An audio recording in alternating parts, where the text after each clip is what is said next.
Hello friends, welcome to our show. Friends, ಇವತ್ತು ನಿಮಗೆ ತುಂಬಾ ಈಸಿಯಾದ ಎಲ್ಲರಿಗೂ ಯೂಸ್ ಆಗುವಂಥ, ಪ್ರತಿಯೊಬ್ಬರಿಗೆ ಹೆಣ್ಮಕ್ಳಿಗೆ ಮನೆಯಲ್ಲಿ ಅಡುಗೆ ಮನೆಯಲ್ಲಿ ಯೂಸ್ ಆಗುವಂಥ ಒಂದು ಟಿಪ್ಸ್ ತಂದಿದ್ದೀನಿ. ಅದೇನು ಗೊತ್ತಾ? ಬೆಳ್ಳುಳ್ಳಿ ಸುಲಿಯೋದು. ಬೆಳ್ಳುಳ್ಳಿ ಸುಲಿಬೇಕಂದ್ರೆ ಎಲ್ರಿಗೂ ತಲೆನೋವೇ. ಅದು ಹಬ್ಬ ಹರಿದಿನಗಳಲ್ಲಿ ಅಂತಂದರೆ ತುಂಬಾ ಜಾಸ್ತಿ ಕ್ವಾಂಟಿಟಿಲಿ ನಾವು ಸುಲಿಬೇಕಾಗತ್ತೆ. ಆಗೋದಿಲ್ಲ, ತುಂಬ ಸಮಯ ಕೂಡ ಜಾಸ್ತಿ ಬೇಕಾಗತ್ತೆ. ಆದರೆ ನಾನು ನಿಮಗೆ ಹೇಳೋ ಟಿಪ್ಸಲ್ಲಿ ಮಾತ್ರ 15 ನಿಮಿಷಲ್ಲೇ ನೀವು ತುಂಬಾ ಒಂದು ಅರ್ಧ kg ಅಷ್ಟು ನೀವು ಬೆಳ್ಳುಳ್ಳಿನ ಸುಲಿಬೋದು. ಆ ಥರ ಟಿಪ್ಸು ನಿಮಗೆ ನಾನಿವತ್ತು ಹೇಳ್ತಾ ಇದ್ದೀನಿ. ಒಂದಷ್ಟು ಬೆಳ್ಳುಳ್ಳಿ ಎಸಳುಗಳನ್ನೆಲ್ಲ ಸಪ್ರೇಟ್ ಮಾಡಿಬಿಡಿ.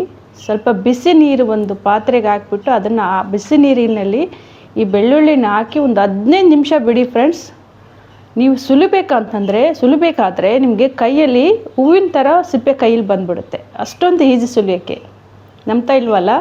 ಒಂದು ಸಲ ನೀವು ಟ್ರೈ ಮಾಡಿ ನೋಡಿ, ನಿಮಗೆ ಗೊತ್ತಾಗುತ್ತೆ.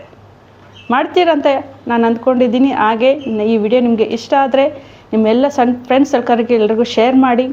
ಕಾಮೆಂಟ್ಸ್ ಮಾಡೋದು ಮಾತ್ರ ಮರಿಬಾರ್ದು. ನಿಮಗೆ ಬೆಳ್ಳುಳ್ಳಿ ಸುಲಿಯೋಕ್ಕೆ ಈಸಿ ಆಯಿತಾ ಇಲ್ವಾ ಅಂತ ನನಗೆ ಕಾಮೆಂಟ್ ಮಾಡಬೇಕು. ಓಕೆನಾ? Thank you for watching my show.